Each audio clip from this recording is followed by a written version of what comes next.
Hello, thanks for joining me. My name is Briant Sikorski. I'm an independent wealth advisor with Stratos Wealth Partners. And as a wealth advisor, I help clients work toward achieving their financial goals. And I'll typically do that by providing planning services, which include financial planning, insurance, assessment, retirement income planning, and educational savings plans. Asset and income protection, which can include life, disability, and long-term care insurance.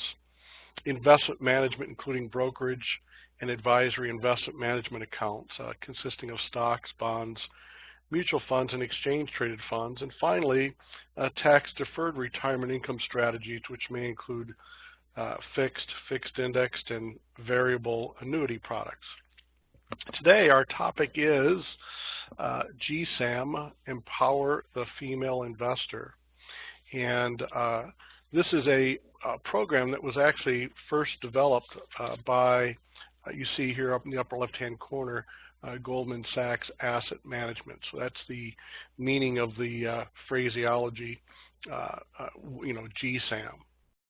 So as an independent financial advisor, I have access to resources from thousands of different companies, whether they provide mutual funds for me, exchange-traded funds, or different types of insurance or annuity products.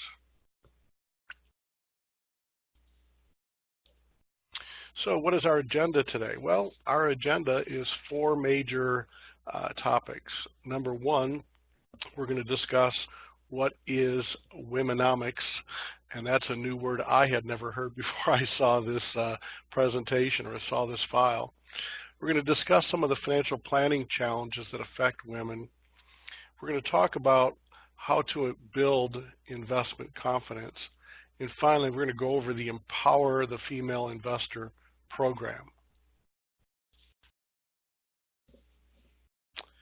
So first of all, if we talk about Goldman Sachs first publishing this research concept back in 1999, womenomics itself is the increasing, or the measurement of the increasing value and influence of women in the global economy. In 1999, with a focus on Japan, this is really kind of interesting, the primary focus at the time was undertaken by Kathy Matsui, who was the Goldman Sachs chief Japan strategist, and she wrote a paper dealing different ways that Japan could bolster their growth or improve their gross domestic product growth. And one of the action items that she recommended was to undertake a campaign to introduce more women into the workforce. And then over the last 15 years, Goldman Sachs has also pioneered this program throughout the world globally, touching everything from Europe to emerging markets. So that's how the program, if you will, first got started. As part of this program, Goldman Sachs undertook a couple of different initiatives, and one of them, which was founded in 2008, was a commitment to provide business and management education and access to capital to women entrepreneurs. And at the time, this was in developed countries. The program trained over 10,000 women in 43 countries. And then the next phase was launched in 2014. And it was the first ever global financing facility dedicated exclusively to women. It was called the Women's Entrepreneurs Opportunity Facility. And with an initial investment of $50 million from Goldman Sachs Foundation and $100 million from the World Bank, this objective was to serve up to 100,000 women-owned businesses. Following that came another initiative across the U.S. and UK to create jobs and economic growth. This involved 24 sites, and it committed over $150 million to 23 capital partners who had lent over $96 million, resulting in over 530 loans to small businesses. So just kind of interesting. This is how the program, if you will, all got started, and now we can see some of the implementation of these initiatives. So if we look at these facts, I'll ask you, I guess, through a virtual raise of your hand, which of these facts are true and which are false? Number one, are there about 1.3 billion women participating in the workforce? Well, that's true. 2, do women globally control more than $20 trillion and 70% of all global consumer spending? Well, that is also true. Do women earn, in the lower left-hand corner, $13 trillion and growing by 8% annually, expected to achieve $20 trillion by 2020? Well, that's also true. Will women inherit over $28 trillion in the next 40 years? Well, that is true. So you're starting to see a trend here. And finally, at the center point here, it says women influence or have decision-making control over $11.2 trillion, and that is also absolutely true. So we're seeing that women have transformed their roles over the generations to becoming more intimately responsible in overseeing financial decisions for families, taking on greater professional roles, earning a larger percentage of household income, becoming much more educated, earning the majority of bachelor's, master's, and doctoral degrees in this country, and starting their own businesses at a greater rate than ever before. So they do have economic clout, if you will, but on the other hand, paradoxically, women statistically have shown a lack of confidence and knowledge when it comes to making investment decisions. And why is that? Well, I could see here from this chart, number one, a number of challenges that impact women much more than men. Number one, unpredictable life events such as divorce, death of a spouse or partner, or illness. As a result, 9 out of 10 women at some point in their lives will be solely responsible for their own financial well-being. Myself, my father died when I was 19, and I think my mother was maybe 46. So her life was drastically changed. My dad worked at Ford Motor Company. My mom figured they'd be married and would kind of retire together at age 65 and move to who knows where. And all that got yanked away from her abruptly when my dad died very suddenly and unexpectedly. Secondly is economic realities, and the hurdles associated with retirement planning include the wage gap, where women still earn 20% less than men for the same job. Caring for children or elders, which plays in some part to that wage gap function as well, because when women are out of the workforce caring for children or elderly family members, they miss out on those core income years, those core career developing and career advancing years of their lives.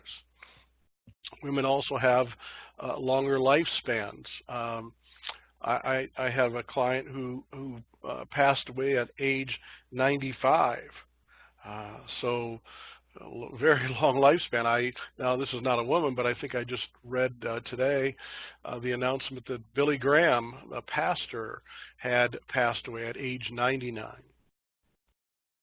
And bottom line, even if these first two factors are not predominant in a woman's life, the third one is equally important, and that is a fear of making a mistake.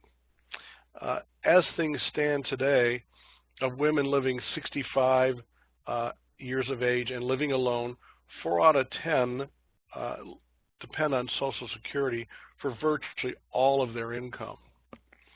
I hate to generalize, but statistics have shown that by and large, women will typically tend to select more conservative asset alternatives than men will, and in many cases putting themselves in very low yield or low growth investments. And finally, the topic of lack of confidence. But I know that lack of confidence can be overcome through education, good planning, and confidence building. I have a client of mine who, when we first met, and I attempted to talk to her and, if you will, help her educate herself about her finances, she shared with me that she would rather clean toilets than talk about money. Money was never something that was really talked about amongst the women folk, as she put it, in her family. So, you know, it's no wonder she didn't want to talk about money or didn't feel she had the wherewithal or confidence to do that. So while women may lack confidence, they do also underestimate their financial strengths. Women are as financially literate as men, but their confidence isn't commensurate with their acumen. Women do, statistics and studies and research have shown that 75% or 92%, excuse me, want to learn about financial planning, and 75% want to learn more about investing just within the next year. But like I said in the previous slide, women will today, without that education and knowledge, cause them to be, if you want to call it, underinvested or very conservatively invested, which may not meet, it may or may not meet their needs. So the program entitled Empower the Female Investor is essentially a checklist or a process to help educate and to put financial plans into action. And they include E, evaluate your situation; M, manage your finances; P, plan for your future; O, own and protect your assets; W, work with a financial advisor; E, educate yourself; and R, review your plan regularly. I think I remember reading a statistic somewhere where the average American family spends more time in any given year planning their summer vacation, was the quote, than they do on their own long-term financial plan, their own retirement, if you will. So with that, we're going to take a look at E, first of all, to evaluate your situation. The first step here is to identify your priorities, your values, your intangible feelings, your beliefs. We look at those things, including, do you wish for independence, peace of mind, retirement, or even charitable philanthropy? At the same time, what are your responsibilities, including tangible payments such as car or school loans? And 3, what, if any, are your dreams? Do you dream for current or retirement travel? Would you like to own a second home? Do you have lifestyle items that you'd like to own? And I think the key here, it says, is to know what's important to you and plan to make it a reality. Because I think that's really the difference here, is acting upon. I mean, it's one thing to develop a plan, but it's a whole other thing to act upon it, and I think even more so to make it a everyday component of your life. So after you've done that little bit of soul searching, you know, and we've identified those priorities, we've documented those responsibilities, we've illustrated, if you will, on paper those dreams. Now it's time to get started, okay? So step number 1 is to evaluate your situation, and as a component of that, to examine your credit history and insurance coverage. Oh, boring, right? But these are the foundation pillars, if you will, to your plan.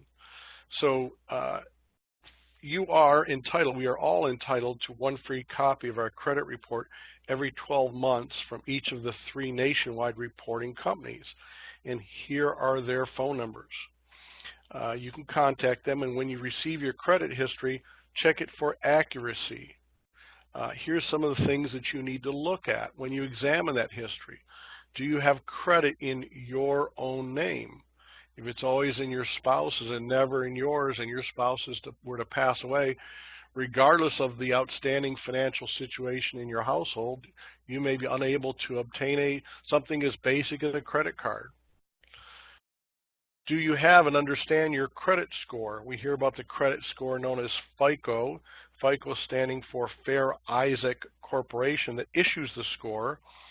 And it ranges from 300, which is the worst number, on up to 850, whereas the saying goes, strangers will attempt to lend you money on the street because you're such a great credit risk. Are you comfortable with your credit limits?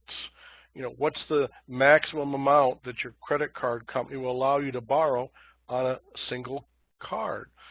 It's important to stay within that limit because exceeding that limit can cause financial penalties.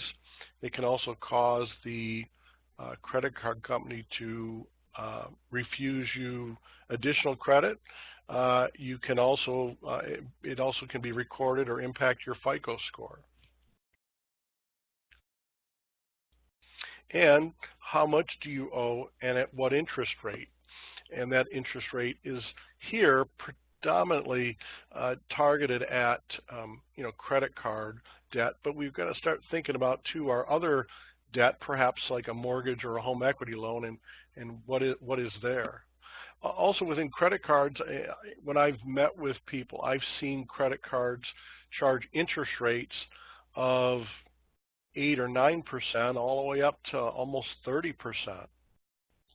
And if you ever heard of the rule of 72, or the rule of 72 says to take that number, divide your rate of interest into it, and it will tell you A, either how long it will take to double your money, or B, how long your credit card balance will double. So if you are at a let's say an 8% interest rate on a credit card, and you are just making minimum payments, it could very well double, but it would take almost 8 or 9 years. If on the other hand you're paying more like 20%, your balance could double in less than 3 years. So huge difference. And it's surprising how many people just have no idea.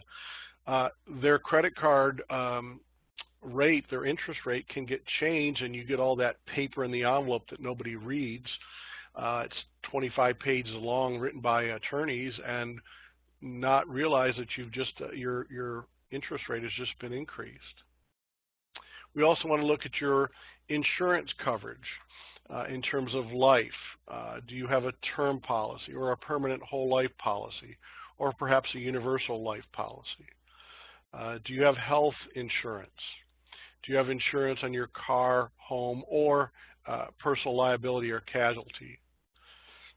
Do you have disability or long-term care insurance, or perhaps supplemental coverage insurance on some unique assets? I know it's not exciting, I know it's not sexy, but I'm telling you, it's the foundation of, it's the foundational pillar of your overall financial plan.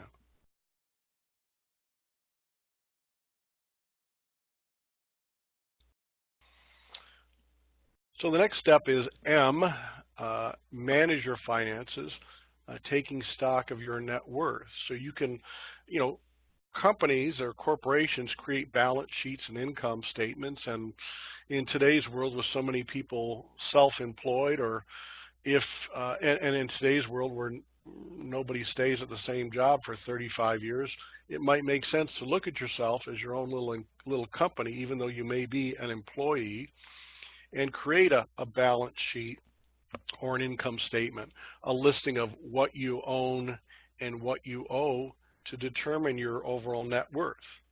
And there's plenty of programs out there that can help you do that. I'm going to show you one that I offer complimentary to my clients at the very end, but there's many out there that you can take a look at that will automate this process for you as well.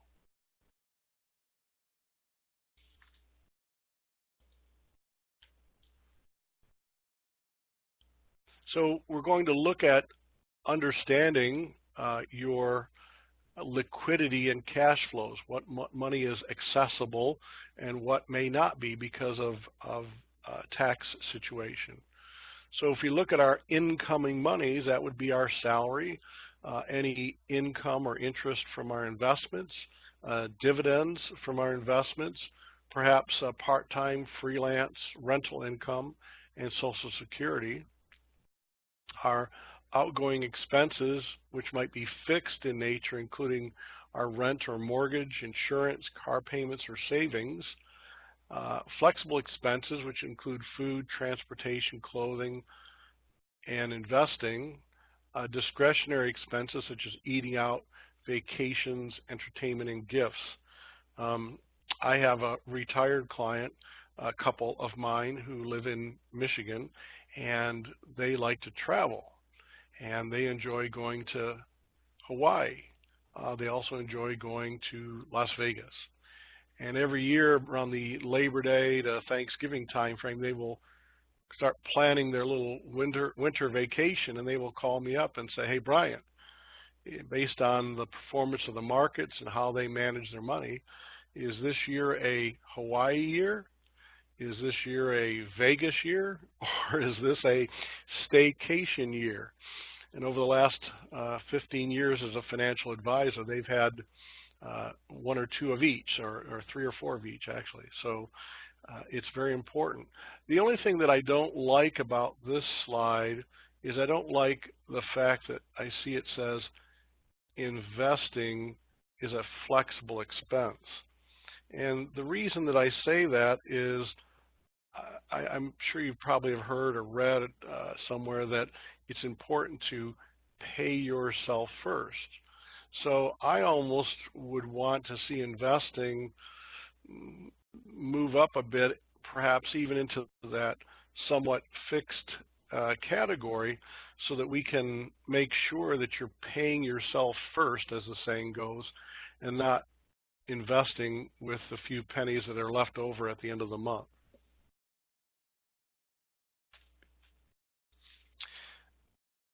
Consider reviewing your life stage and financial goals with an investment professional and develop an asset allocation strategy. So we'd want to review and define your financial objectives. What are your risks? What are your primary investment goals? Do you have any special circumstances of a tax liability, of caring for children or parents, or a special needs child? Do you have any estate planning needs? And what is your time horizon? What current life stage are you in? Are you in an accumulation phase at this point? Have you just turned the corner into retirement? And what of the investments or the net worth that you have, what is its liquidity status? You know, I have clients who own property in northern Michigan. It's very common for people in Michigan, particularly northern Michigan, to buy property. It's just kind of a thing. It's just something that they do.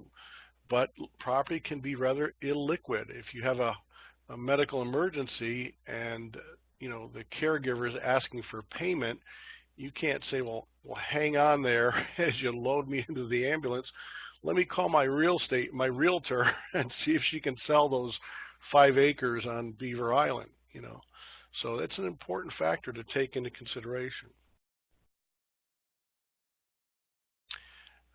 This kind of plays off of what I was saying previously, is that another part of the plan for your future is to invest early and invest often, I like that phrase, by paying yourself each month through the establishment of an automatic investment plan. I remember when I first got into this business, I met a young lady who worked at a retail store in downtown Traverse City. And she said, you know, Brian, you are absolutely right. I need to start saving for my future. She was very young, but she knew that she needed to get started. And I shared with her, you know, what we ought to do is set up an automatic investment plan where, you know, a small amount of money gets deducted from your checking account every month and gets invested into her, at the time, her IRA. Oh, no, I don't need to do that. She says, I'll send you a check. I'll mail you a check every month. So she had a great sense of humor, and kind of just to make a point with her, every month I would call her up, or every month I'd stop by the store and say, I'm here for the check. And she said, oh my God, are you kidding? Has it been a month already? And yeah. So I think it's really important to set up that automatic plan, whether it's through an employer provided plan or your own IRA or your own SEP IRA, simple IRA, or 401k, because it's just human nature to put things off, and next thing you know, the time has flown by.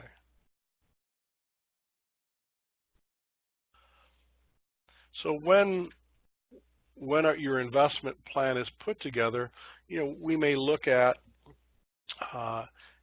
this type of traditional portfolio, including a mix of stocks and bonds, which probably everyone is familiar with. There's also more of a trend these days to introduce diversifiers, and a lot of that came about as a result of the Great Recession of 2008, where a lot of U.S. stocks lost value, and so in order to temper that downside, a lot of research was done into diversifiers such as global real estate or commodities like gold, silver, copper, platinum, international small companies, emerging markets, very small countries around the world, high interest or high yield paying global bonds, and liquid alternatives. So this would be a structure that you would put together with your advisor if you're one who likes a more traditional or simplistic portfolio, or if you're open to a more diversified portfolio. This is kind of that part of that plan for your future stage that you will go through with an advisor. O stands for own and protect your assets. So working either yourself or with an advisor to ensure that you are capitalizing on the appropriate retirement planning vehicles. So are you employed as an employee, and does your employer offer a qualified employer plan like a 401k? Does it match? What kind of investments are available? What is the vesting schedule? Does it allow loans or hardship withdrawals? Likewise for 403Bs and 457s that are more common amongst nonprofits and government jobs. Or are you one of the shrinking crowd, if you will, that still has a pension plan? If you're self-employed or part of a small business, or maybe you have a few employees, you might consider a savings incentive matching plan for employees IRA or simple IRA. You might look at a simplified employee pension, a qualified retirement plan, or a one-person 401k.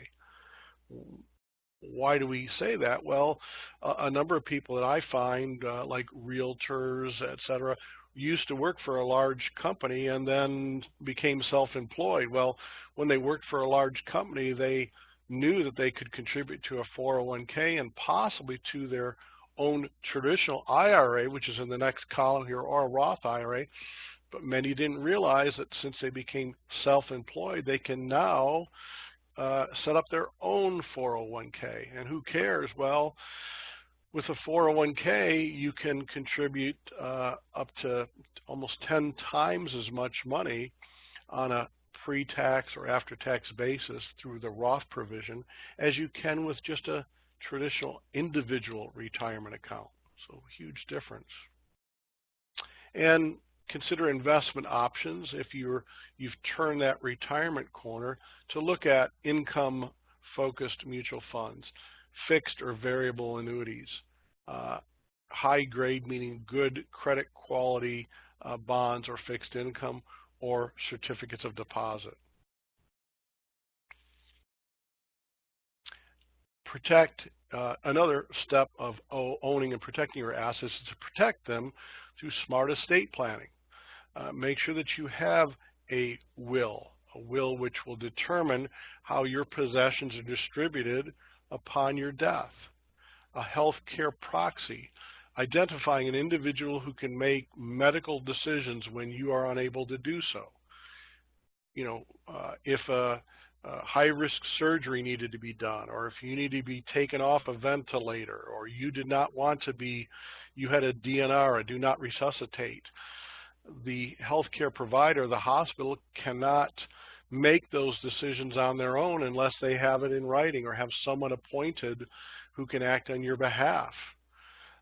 Likewise, with a durable power of attorney provision, that individual, and it could be maybe the same or different person who's your healthcare proxy, that can make financial decisions for you, can access your checking account, your savings account, your investment account, can call me up and say, hey, we need money because such and such is in the hospital.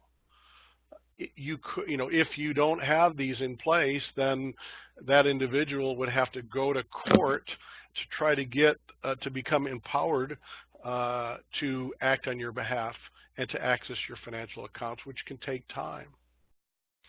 You want to have guardianship provisions for minor children. I'm sure some of you have, you know, one sibling that you would leave your children with, and you have other siblings you might not leave your goldfish with. It just is what it is, you know. So make sure that the guardianship provisions state that explicitly, and don't leave it up to a judge to decide who is going to care for your kids. And if appropriate, you might want to consider a trust. A trust does provide non-probate transference of assets. It also provides privacy. You know, a will can be viewed as a public document at the county courthouse. A trust cannot. A trust can also help you, help protect you from litigation. So if there's a lawsuit filed against you, but your assets are in a trust, they are distanced from you and can be protected against that, in many cases, against that litigation. W, work with an advisor. What do you want to consider, what do you want to take into consideration when working with an advisor? Well, number one, is that advisor a good communicator? Do they listen? Do they appear patient? Are they organized, attentive, and relationship driven? Their capabilities, are they willing and able to teach you or educate you, take the time with you? Do they understand your degree of risk tolerance? Do they have the range of services that you want? Do they have someone backing them up with compliance and oversight? What are their qualifications, education, reputation, and knowledge? Do they specialize in some particular investment strategy? Do they have satisfied clients? And how do they charge for their services? Are they exclusively brokerage only, or can they charge an advisory flat rate or percentage of assets fee? So some of these are really, really important. I will share with you, I've had a number of clients compliment me from the perspective of saying that I do a good job. I'm sure there's a lot I don't do good, but one thing I do well is I do explain things well without sounding condescending, I've been told. So I think that is something that you want to take into consideration. So 10 questions to ask a potential advisor. Number one, as a financial advisor, what do they do? How do they run their business? And what, if any, is their specialty? Number two, what is their professional experience? How long have they been offering financial advice? And maybe even what industry were they in before they became an advisor? My undergraduate degree is in biochemistry. I worked in a hospital in Detroit in college. I spent 10 years General Motors and another 10 years in the technology field. It would appear to me that I have a greater ability or affinity to relate to people who work in manufacturing or maybe work in the technology field rather than somebody who's never worked in that field. What professional designations do they hold? Designations are earned through additional training and ongoing continuing education.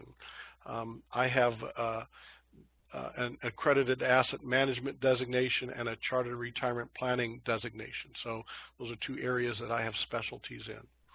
How are they paid for their services, and how will that be disclosed to you? What, if any, proportion of their clients are female, and what female outreach and organizations do they support? 6, what process do they follow when working with clients in terms of risk assessment, risk mitigation, investment strategy, investment allocation, and monitoring? What level of service can be expected? How often will they contact you? How often will reviews be done?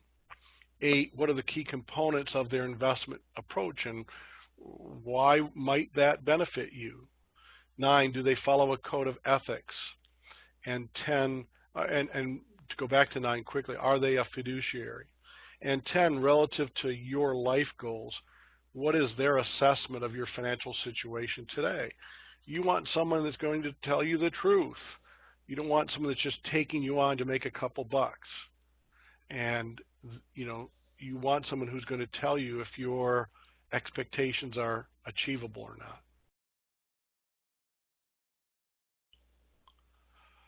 E stands for educate yourself. And I'm going to qualify this one a little bit, because what I think under read, it says at the Wall Street Journal, I think that is the best publication on the earth today. I'm a little sensitive to the complexity of some of the other publications here, like the Financial Times, Barron's, The Economist's, Financial Week. Okay, just be mindful that if you do attempt to undertake reading some of these, they may be a little bit dry. Okay, number 1. Number 2, down below here, it says watch or listen financial broadcasts on TV or podcasts. The only qualifier I want to throw in there is make sure you understand that in 9 times out of 10, those broadcasts on TV, radio, or podcasts, their primary objective is to entertain. And I cringe sometimes when I see some of these shows where they say, you gotta buy gold, or you gotta buy emerging markets, when gold or emerging markets may not be appropriate for everybody. So take it with a grain of salt and be a little bit discerning in which financial broadcasts on TV or radio you watch or listen to. Again, with browsing here too, also feel free to utilize the internet, but again, be cognizant of the fact that in many cases those people are there to entertain or sell a product. I can't tell you the number of people I've run into who have gone to a website entitled, learn former President Barack Obama's investment secret. You can get to it too, and they sign up with their address or their email, and next thing you know, they're getting inundated with offers to buy newsletters and newspapers and brochures and e-newsletters, and holy cow, it's just overwhelming. So it says here, partner with an experienced investment professional. I would say that years ago you had to have a investment professional or financial advisor because there was no other way to buy investments. I purchased my first 100 shares of IBM back in about 1988, I want to say, and it took forever. I had to go to the bank. It was Barnett Bank. I had to go inside, had to wait around like at the doctor's office. I finally was invited upstairs to fill out a bunch of forms. They had to make a phone call to see what was the price of IBM that day. I had to write a check. I had to sign some more forms. I mean, it took all afternoon, it seemed, in my mind. Well, you didn't have a choice, right? You didn't have E-Trade, Scottrade, whatever. Today, I say you almost need a financial advisor because there's so much out there that you don't know what's, as the old commercial used to say, what's live and what's Memorex.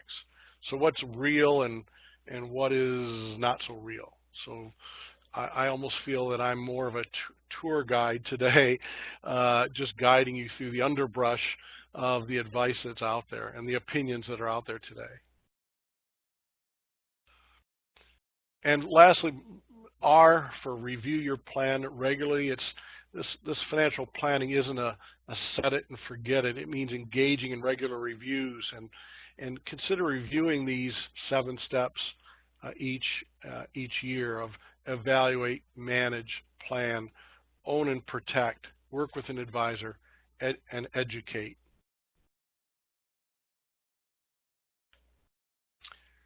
So we've covered a lot of things today. We've talked about how we can together empower the female investor, how womenomics continues to be a long-term theme as women continually are increasing their value in the global economy, that women have financial acumen, but they may lack the investment confidence. They may have the fear of making a mistake. And we know the key difference between a dream and a goal is the action that you take with it. And we can help you gain confidence to take control of your finances. And if you get started today through those 7 steps, you too can become an empowered female investor.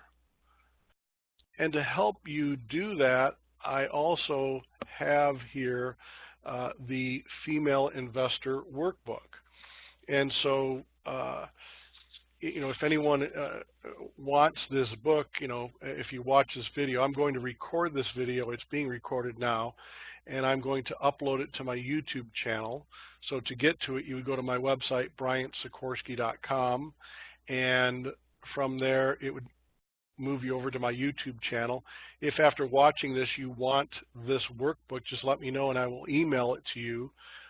And it will take you through all of the steps and have you write them down, if you will, so it becomes, an integral part of your plan. So it will take you through every step that we just covered.